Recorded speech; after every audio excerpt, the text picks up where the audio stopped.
اعوذ باللہ من الشیطان الرجیم سورۃ المؤمن آیت نمبر 34 بسم اللہ الرحمن الرحیم وَلَقَدْ جَاءَكُمْ يُوسُفُ مِن قَبْلُ بِالْبَيِّنَاتِ اور بلا شبہ یقیناً اس سے پہلے تمہارے پاس یوسف علیہ السلام تشریف لائے بالبینات واضح دلیلیں لے کر فما زلتم فی شک مما جاءکم بہ تو تم اس کے بارے میں شک میں ہی رہے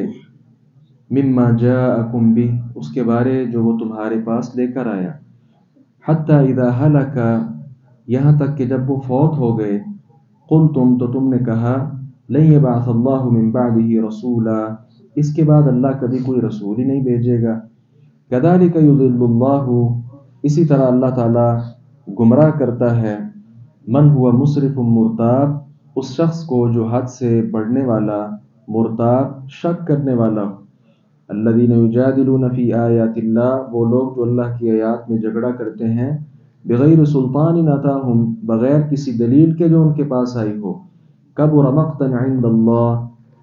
وعند الذین آمنوا بڑی ناراضگی کی بات ہے اللہ کے نزدیک وعند الذین آمنوا اور ان کے نزدیک بھی جو ایمان لائے کذالک یطبع اللہ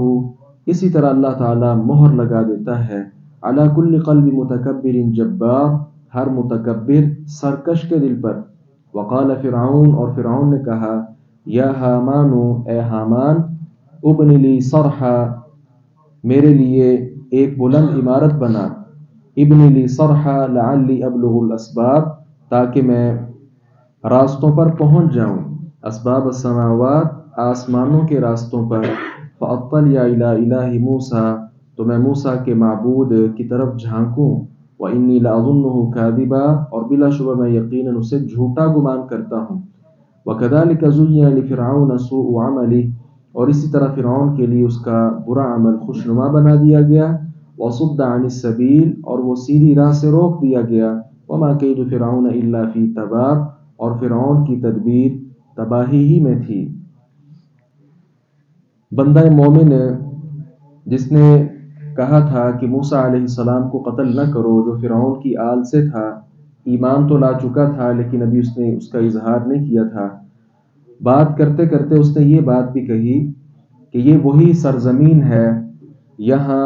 یوسف علیہ السلام تشریف لائے تھے اب یوسف علیہ السلام کا اللہ تعالیٰ نے یہاں ذکر کیا کہ وہ واضح دلیلیں لے کر آئے واضح دلیلوں میں ہم پڑھ چکے ہیں کئی چیزیں شامل ہیں ایک تو ان کا وعدے کا پاسدار ہونا ہے اور دوسرا یوسف علیہ السلام کا کمال درجے کا امانت دار ہونا ہے اور پاک دامنی شرم و حیا میں اپنی مثال آپ تھے جناب یوسف علیہ السلام اسی طرح ان کی عفت پاک دامنی کے ساتھ ساتھ جیل میں رہنا قید ہو جانا پھر قید کے جو ساتھی ہیں ان کو بڑے اچھے انداز کے ساتھ اللہ تبارک و تعالیٰ کی توحید کی جو دعوت ہے وہ دینا ارباب متفرقون خیر ام اللہ الواحد القہار انہوں نے کہا تھا یہ بہت زیادہ رب بہتر ہے یا ایک ایسا رب جو نہایت زبردست ہے وہ بہتر ہے تو بڑے انداز کے ساتھ اس بات کو واضح کیا تو اس نے بندہ مومن نے کہا کہ وہ یوسف علیہ السلام تشریف لائے تھے بڑی دلیلیں لے کر آئے تھے لیکن تم شک کے اندر ہی مبتلا رہے ظاہر ہے یہ لوگ اس وقت موجود تو نہیں تھے موسیٰ علیہ السلام کے دور والے لوگ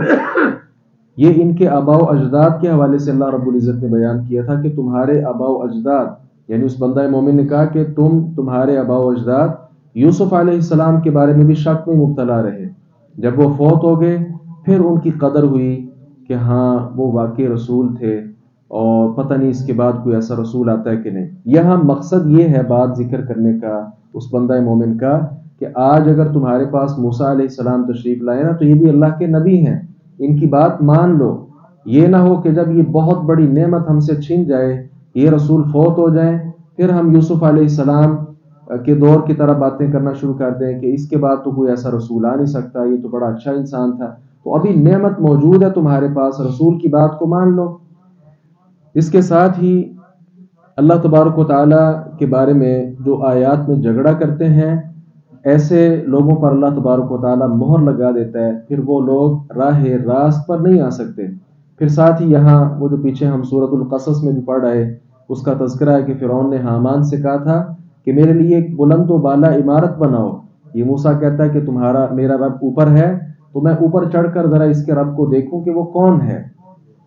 اب یہ جو اس نے بات کہی تھی کہ میرے لیے عمارت بناؤ، کیا اس نے عمارت بنوائی تھی؟ حقیقی طور پر وہ عمارت بنی؟ کیا فرعون اوپر چڑھا؟ یا ویسے یہ بات تھی؟ اس کے متعلق جو امام بغوی ہیں مفسر، انہوں نے لکھا ہے کہ عمارت بنائی تھی، اس کے لیے غالباً 5000 کا انہوں نے تذکرہ کیا، اتنے مستری جمع ہوئے تھے، اور اس کے علاوہ مزدور اور اس طرح کا طبقہ سارا الگ تھا۔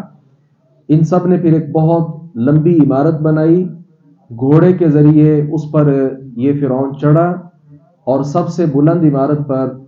چوٹی پر پہنچ کر اس نے ایک تیر جو ہے وہ آسمان کی طرف بھیجا، اور وہ تیر واپس آیا تو خون کے ساتھ وہ آلود تھا، اور اتنے میں اس نے کیا سمجھا کہ میں نے تمہارے رب کو علیہ باللہ قتل کر دیا۔